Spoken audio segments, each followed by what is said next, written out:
Takeru Segawa, one of the best kickboxers of all time to come out of K-1. He is a 3-division world champion, the only ever in K-1 history. Takeru is known for his inside fighting style and very high volume of punches. Takeru will spam inside low kicks to set up his hands, forcing you to engage in a brawl or stay on the outside and take punishment. Known as the natural-born crusher and living up to his name, Takeru has never been in a boring fight in his entire life. While most kickboxers would elect to have an outside fighting style with kicks, Takeru would rather punch you in the face as many times as he possibly can. Coming from humble beginnings and actually dropping out of high school to pursue a career in kickboxing, he would make his debut in Krush, a feeder league to K-1. Takeru would climb the ranks in Krush at a time when Masato, the legend of kickboxing, had just retired, and K-1 was looking to set up a new star in Japanese kickboxing. And Takeru would prove to be their golden goose. After 16 fights in Krush, going 15-1, and having 9 knockouts, defending the Krush title 5 times, Takeru was ready for his call-up to the big leagues in K-1. K-1 is the premier league in Japanese kickboxing, known for its one-night Grand Prix and showcasing talent from all around the world. Takeru would drop down to super bantamweight for his debut in K-1 and win the K-1 World Grand Prix in 2015, earning him the super bantamweight title, which he defended once. After moving up to featherweight and winning the K-1 World Grand Prix in 2016, he would have 4 title defenses before moving to super featherweight in 2018. He then would win the super featherweight Grand Prix, making him a 3-division champion in the process, the only ever in K-1 history to achieve this accomplishment. He would defend the super featherweight title 6 times, going undefeated in K-1, winning a total of 24 fights, 14 of which by knockout. During this time, there was a kickboxing Cold War, as it was known, with a rival promotion, Rise. They had their own star in Tenshin Nasukawa. In Japan, there was a lot of talk about Tenshin versus Takeru, dating back to 2015. These were easily the 2 biggest stars in Japanese kickboxing at the time, and for a long time it seemed the fight would never take place. But suddenly in 2022, the fight was announced, known simply as The Match. It would take place at the Tokyo Dome, packed with 55,000 people, where Tenshin and Takeru would finally face off. Tenshin Nasukawa was 41-0 at this point in his career, and Takeru was on a 35-fight winning streak. Going undefeated in kickboxing is one of the hardest things to do in combat sports because of the rigorous schedule and competing in one-night tournaments. This match would be the biggest thing in Japanese kickboxing since the glory days of K-1. When the match started, it was clear that Takeru was nervous, and Tenshin Nasukawa appeared to be totally locked in. It was clear that Tenshin Nasukawa's game plan of keeping Takeru at distance with straight shots and kicks was proving to be very effective, and Takeru could never really get going in the fight. He did at one point land a nice left hook that garnered Tenshin Nasukawa's respect, but in the closing seconds of the round, Tenshin Nasukawa would land a beautiful counter that would drop Takeru. Tenshin would gain a lot of confidence from this shot and also stand in his corner like an anime character that we all know that he thinks that he is. Following the knockdown, Takeru recovered nicely, and as the rounds went on, he was landing more and more on Tenshin, but Tenshin Nasukawa was keeping him at distance and staying away from the brawl that Takeru wanted him to get into. He started to resort to his stall tactic in the 3rd round, clinching up while Takeru just wanted to fight.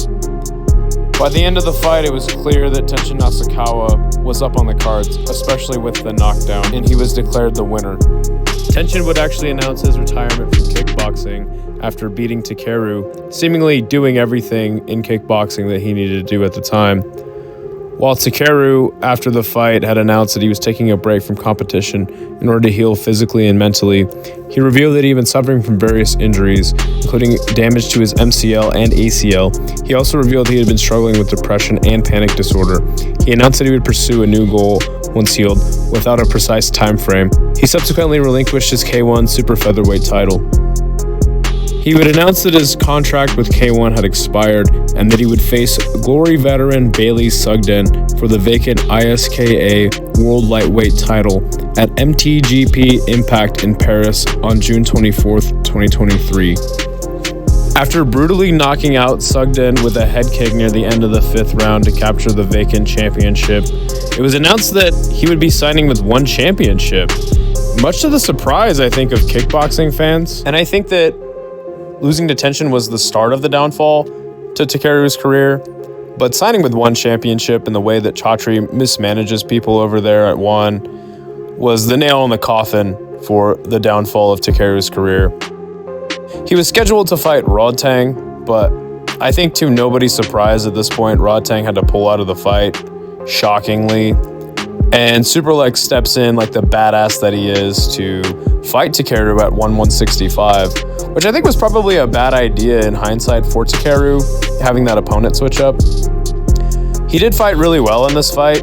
There was one point where he had Superlex up against the ropes, seemingly hurt with body shots. He was landing a big flurry on him. But all in all, Superlex largely dominated the fight and probably should be in jail for the act of terrorism he committed on the legs of Takeru. There's this famous picture after the fight showing Takeru's legs in the hospital, and it's almost unrecognizable as a human leg. It looks more like a piece of meat at a butcher shop ready to be served up. So Superlex wins the fight and, carries One Championship on his back. It's probably why he had so many back problems in his fight with Nabil and Yuki Oza, but I digress. Takeru looked good enough in the fight, and he was scheduled to fight Thon Zin at One Friday Fights 81, a fight in which he was actually dropped in the first round, and he did come back to TKO Thon Zin to kind of reclaim his legitimacy in the promotion and get that fight with Rodtang lined up once again. So the fight with Rodtang is scheduled to take place at 172 in Tokyo, and this is a really big landmark show for One Championship, trying to break into that Japanese market, signing Takeru, kind of cultivating Japanese talent, but Takeru would be knocked out in the very first round of the fight. He would claim that he entered the fight with rib and sternum fractures, which at this point I don't really doubt because we know how shady One Championship could be. So he bounces back against Denis Puric, a former opponent of Rodtang, and he ends up getting the KO on Denis Puric, who I think was 41 at the time of this fight. It was really nice to see kind of vintage Takeru back, but ultimately I'm not that impressed by this performance. And after the fight, it was so weird that Rodtang had pulled out of his championship title defense on the card against Nong O.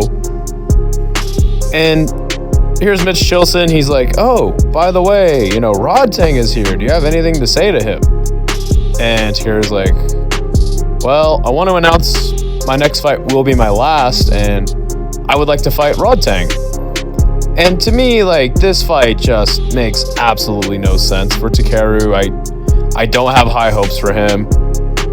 And I mean, if it really is his last dance, here's a guy who is a legend in K-1.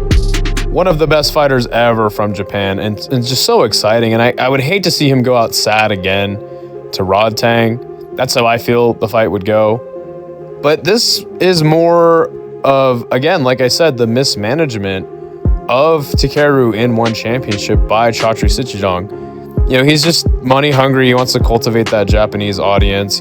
He's got another event coming up in Japan, and I just don't think this makes any sense. I mean, and not even to mention that Rodtang is just kind of unreliable at this point. So I know that the title of this video is a little clickbaity. I don't mean any disrespect to Takeru. I think he's a fantastic fighter.